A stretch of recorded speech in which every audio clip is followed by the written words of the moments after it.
Eh bien bonjour à tous, j'espère que vous allez bien. On se retrouve aujourd'hui sur Pokémon Master pour la vidéo sur le combat des maîtres de cette semaine. Dans celle-ci, je vais vous montrer un peu un premier aperçu de Adamantin et Philali. Donc du coup, il y aura évidemment une vidéo dédiée à Adamantin et Philali dans lesquelles je vous donnerai mon impression sur le duo, ce que je trouve fort dessus. On ira faire des batailles légendaires, etc. Et on retournera sur le combat des maîtres. Mais cette semaine, on a une faiblesse plante dans le combat des maîtres, donc je vais l'utiliser là dans cette vidéo. Donc vous allez avoir un premier aperçu de Adamantin et Philali. On va également faire un petit tour du côté des invocations, parce que j'ai fait les invocations sur Nakshara et Jivrali. Donc on va voir est-ce que je l'ai eu, est-ce que je l'ai pas eu.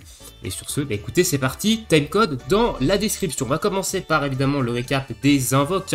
Qu'est-ce que m'ont donné les invocations sur Nakshara et Philali? Alors, 168 sur 400 au niveau de la pity, c'est équivaut aux 5 multi avec les cadeaux et une single, la sainte single que je fais sur tous les portails. Donc est-ce que j'ai eu le duo pendant ces 5 multi ou pas? La réponse est évidemment oui, évidemment, je suis toujours aussi chanceux sur Pokémon Master, mais contrairement à Adamantin et Philali où je l'avais eu une fois, Nakshara, je l'ai eu 2 fois, voilà, donc je l'ai eu 2 sur 5 dans les 5 multi-invocations, donnant les cadeaux. Donc je l'ai passé 3 sur 5 avec les bonbons, je l'ai monté, etc. Donc j'en ferai une vidéo également dédiée sur Nakshara et Jivrali. On n'a pas de faiblesse glace, la faiblesse glace c'était la semaine dernière en combat des maîtres. Donc je l'ai quand même pu le tester de mon côté et ça tape plutôt bien. Voilà, ça tape plutôt bien Jivrali. Donc voilà, j'en ferai une vidéo évidemment dédiée sur le coup. Donc Jivrali, c'est dans la pocket. Donc les deux Master Festival de cette entre guillemets célébration de Pokémon Arceus, je crois qu'ils viennent de Pokémon Arceus. Et je les ai eu avec les 5 multi cadeaux. Voilà, donc c'est écoutez, j'ai été très chanceux. Écoutez, on attaque directement le combat des maîtres. Donc on a évidemment des défis qui sont arrivés sur la bataille légendaire de Terrakium. Alors, au niveau du combat des maîtres cette semaine, on va avoir Aaron faiblesse feu, Terry faiblesse plante, Adrien faiblesse psy, Lucio faiblesse ténèbres et le maître ça va être Cynthia en faiblesse poison. Bon, globalement ça devrait bien se passer, feu, psy, ténèbres, j'ai des bonnes, enfin spectre, c'est pas ténèbres, c'est spectre, pardon, le Lucio, j'ai des bonnes grosses teams et la team plante. Vous allez voir que je suis passé sur une team plante physique, du coup, avec l'arrivée de Tokotoro et d'Adamantin et Philali, et ça envoie quand même quelque chose de sympa, et la team poison, normalement, ça devrait également le faire. Au niveau des manches, donc manche 1, on va avoir les effets de terrain déclenchés par les alliés et les ennemis qui vont durer tout le combat, donc ça, j'ai un truc que j'aime beaucoup, étant donné que je joue quasiment qu'avec des effets de terrain dans la plupart de mes équipes. Ça, c'est une manche que j'aime beaucoup. Manche 2, c'est la baisse de stats quand il y a un duo KO de notre côté ou du côté adverse. La manche 3, ça va être les baisses de stats alliés et ennemis qui vont être plus puissantes que d'habitude. Et la manche 4, on va avoir les effets additionnels des capacités des alliés et des ennemis ont plus de chances de se déclencher. Ok, bon, des manches classiques, mais la manche 1, j'aime beaucoup les effets de terrain. Écoutez, on va commencer direct avec la faiblesse plante. On va partir direct sur Terry en faiblesse plante, donc vous allez avoir un premier aperçu ici d'Adamantin et Philali dans une team plante axée physique, parce que c'est un tacticien qui frappe sur le physique ici, donc vous allez pouvoir le voir un petit peu booster et on va voir un petit peu ce que ça donne. Je ne l'ai pas testé encore, donc je l'ai testé dans d'autres combats, mais je ne l'ai pas testé en combat des maîtres, du moins. Les malus, c'est tout simplement les mêmes, je vous les montre rapidement si vous voulez mettre pause sur la vidéo pour voir un petit peu qu'est-ce que j'utilise en termes de malus pour faire le 2500 points. Voilà, donc c'est des malus que je rappelle qui sont très très offensifs. Si vous avez des teams qui sont pas très défensives et qui n'ont pas non plus une force de frappe très grosse, vous risquez d'avoir des problèmes avec mes malus. Alors, team plante, non, c'est pas celle-ci, alors je vais complètement changer, donc on va remettre la team plante que j'avais faite pour les dégâts physiques. Donc on va sortir Tokotoro qui est, il est où? Il est là.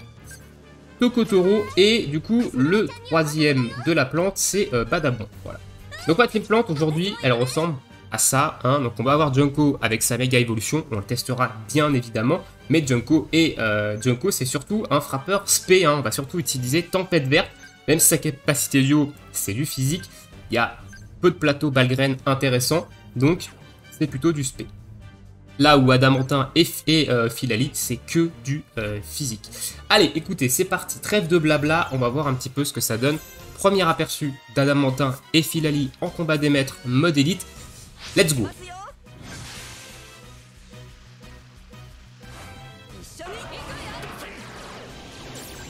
Allez, on booste tout ce petit monde-là. Donc là, on a Champ Herbu, Soleil qui ont proc. Avec évidemment la manche, ça nous les met sur toute la durée du combat. On proc la synchro. Et c'est parti. Ici, on fait de la danse lame. Pour booster les capacités physiques. Ouais. Bon, déjà, on a mis midlife. Juste avec ça, baisse de résilience. Wow. Voilà, baisse de résilience plante. Et derrière, Badabouin qui met un 19 000. Il y a eu 0 capacité de duo. Hein. Ici, on est juste avec les boosts de capacité physique que donne Tokotoro. Ici, Adamantin qui cale une lame feuille qui fait pas trop de dégâts. Ici, on a du 10 000 avec marteau bois. Et voilà. Et je crois que ça a été très expéditif. Hein. Donc, une team plante axée physique avec les 2 derniers duos dans cette catégorie qui est tout simplement, voilà, puis là, le tranchard S qui fait du 15 000. On n'a aucune détermination. Hein. Ici, on n'a pas de capacité duo lancée, donc on n'a pas de la boost de stats que donne la capacité duo, et encore moins le boost de stats que donne la capacité duo d'un soutien comme Tokotoro. Ici, on a juste des boosts classiques, et ça a complètement pulvérisé le combat. Donc, écoutez, je suis plutôt satisfait. On reverra Adamantin dans sa vidéo dédiée. Allez, on va enchaîner. Du coup, on va passer en team feu, hein, ici. Donc, avec Aaron. Donc, team feu. J'ai pas refait le plateau de Typhlosion. Hein, donc, je l'ai pas changé. Donc, on va pas prendre évidemment cette team. Je referai évidemment peut-être une vidéo sur Typhlosion avec son up. Apparemment, il est pas terrible son up, hein, honnêtement. Donc voilà, on verra évidemment ce que ça donne, mais apparemment il est pas terrible. On va reprendre ma team préférée en termes de team feu, à savoir, voilà, le double Draco feu. OO ultime, hein, ici c'est une valeur extrêmement sûre. Donc ça, écoutez, ça va très bien se passer, hein, je pense, hein, ici le combat. Allez, on est parti, du coup, on va faire une petite nitro charge, hop. Pourquoi je fais nitro charge en premier et pas soleil? Pour éviter donc tout simplement de consommer de la durée du zénith alors que mes persos ne tapent pas. Voilà. Ils se boostent mes 2 Dracofeu, donc ça sert à rien de mettre le soleil pour des boosts. Donc du coup je le mets juste après. Comme ça je peux profiter du soleil directement avec la Dynamax de Tarak.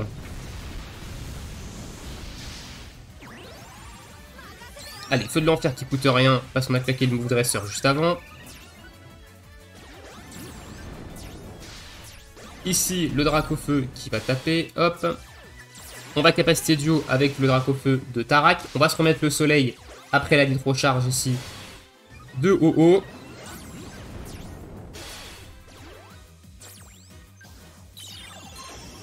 Non, super efficace hein, sur Tarak.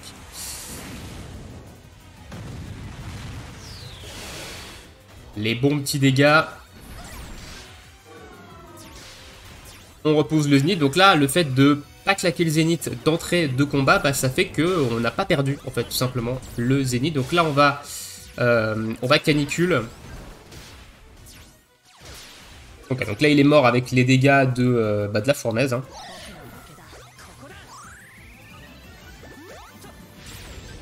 Et la canicule qui finit pas les duos parce qu'ils ont des prêts à encaisser. C'est assez... je savais pas qu'ils avaient des prêts à encaisser. Ok. Et là, le combat est terminé. Donc voilà.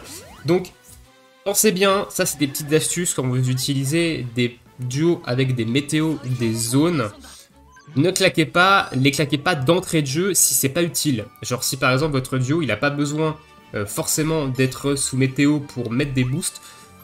Attendez peut-être de mettre la météo juste avant que vos duos attaquants, vos duos qui fassent des dégâts, attaquent. Ça sert à rien de poser un zénith si pendant 2 tours vous allez vous buffer, vous allez perdre 2 tours de soleil. Alors sauf si évidemment le move dresseur demande à ce que vous ayez un zénith parce que vous allez avoir des boosts supplémentaires. Ça arrive hein, qu'il y ait des move dresseurs qui disent si le soleil brille on a ça en plus. Donc dans ces cas là ok. Mais sinon, là, dans mon cas, par exemple, bah, j'avais pas forcément besoin de claquer Zénith d'entrée. C'est pour ça que j'ai préféré faire une Nitro Charge, booster mes deux Dracofeu et claquer Zénith justement après, pour pouvoir évidemment profiter pleinement de la durée du Zénith quand bah, mes Dracofeu vont taper. On part maintenant faiblesse psy. Alors faiblesse psy c'est pareil, hein, ça va être évidemment ça va être un face roll. Hein. Évidemment là on va avoir Necrozma qui va atomiser le board.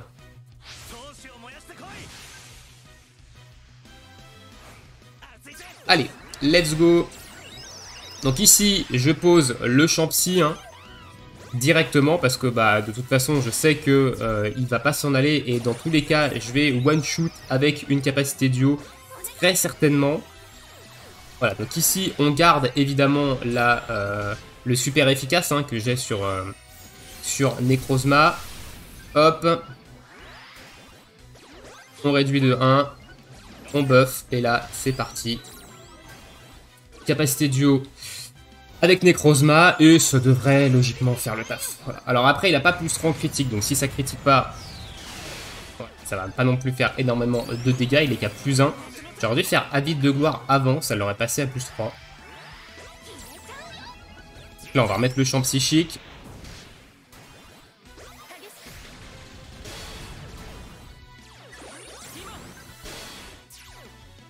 Hop, on va refaire le regard glaçant S. Le champ psychique est remis.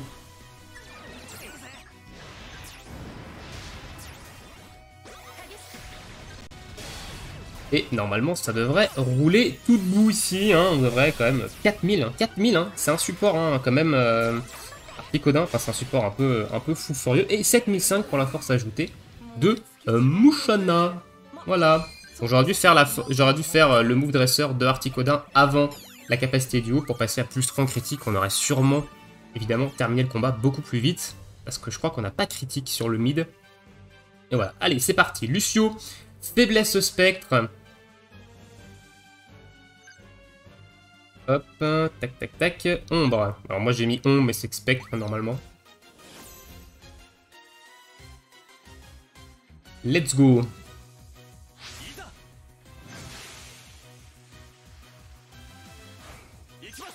Allez, on se booste en def.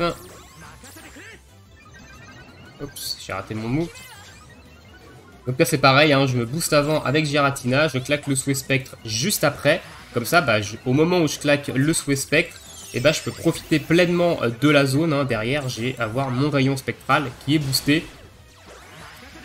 Ça, donc là, on a un super efficace qui a proc. On va le garder pour évidemment la capacité duo de Lunala.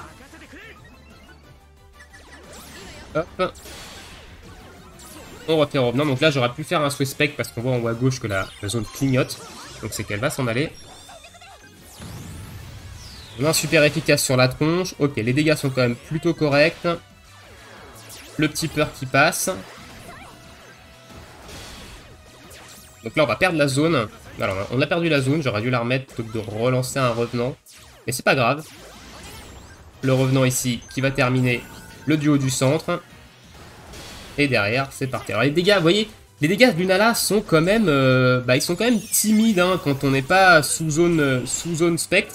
Malgré que le duo soit quand même un duo assez fort, c'est un duo anniversaire. Hein. Et les dégâts sont quand même... voilà, on sent que le duo, il a quand même quelques années. Et je pense qu'il commence à accuser un petit peu le coup. Alors j'ai capacité duo ici, mais ça sert à rien. De toute façon, le combat va se finir. Voilà, il proc des super efficaces, Lunala. Donc ça reste quand même un duo qui frappe assez fort. Mais là, on voit quand même que quand il n'y a pas la zone...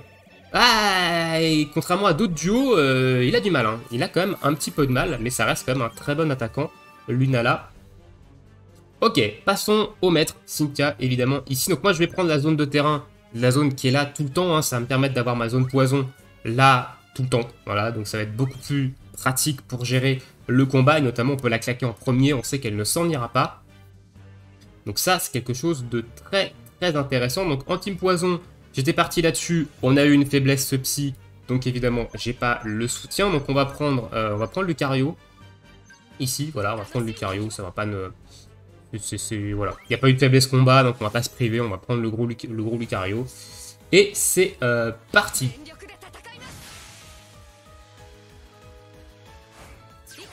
Allez, on va claquer la zone instantanément. Comme ça, c'est posé.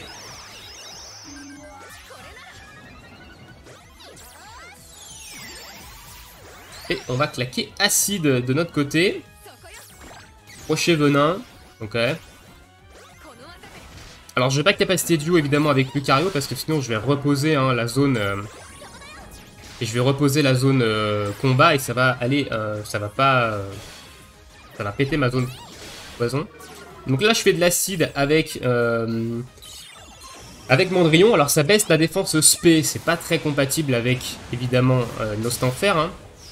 Donc capacité duo de Nostanfer, j'ai un super efficace hein, sur la tronche, attention, il avait proc un super efficace ici. Mais ça fait ses petits dégâts et normalement on devrait faire évidemment des petits dégâts avec point 3. Coûte 0, hein, voilà, on a reproc un super efficace ici. On va faire un aura sphère. Faire l'ultra laser et 24007, voilà, il a encore un super efficace. Bon, c'est très fort, hein. Melee et Nostanfer, c'est quand même un duo qui tape très très fort en team poison, surtout avec la zone. Hein. Donc, voilà. Écoutez, voilà pour ce petit combat des maîtres de cette semaine. Le premier aperçu d'Adamantin et Fidali, dites-moi dans l'espace commentaire, vous, est-ce que vous avez eu ce duo et qu'est-ce que vous en pensez hein. Donc un duo qui va quand même, qui est très efficace en team plante, qui est très fort avec Tokotoro qui est sorti juste avant. Évidemment, ils ont sorti un gros soutien plante physique pour sortir derrière un tacticien attaquant physique qui est quand même assez fort. Et on a évidemment derrière Badabouin. Badabouin, c'est un duo PCO. Et vous avez vu qu'il a calé quasiment un 20 000 en marteau-bois. Premier marteau-bois, il a mis un 19K. C'est quand même plutôt correct pour un duo free-to-play, hein. Attention, alors... free-to-play entre guillemets parce qu'il faut avoir Gloria et Zacian hein, qui n'est pas un duo free-to-play. Donc voilà. Dites-moi ça dans l'espace commentaire. Nous on se retrouve bientôt évidemment pour de prochaines vidéos. Hein, donc showcase un petit peu, enfin vidéo un petit peu plus détaillée sur Adamantin et Fidali, un petit peu ce que j'en pense et on ira faire un peu plus de combats avec le duo et sur peut-être d'autres vidéos d'ici la fin de la semaine. Je vous laisse ici. Je vous souhaite tous une très bonne journée, une très bonne soirée, bon jeu et à bientôt. Ciao ciao.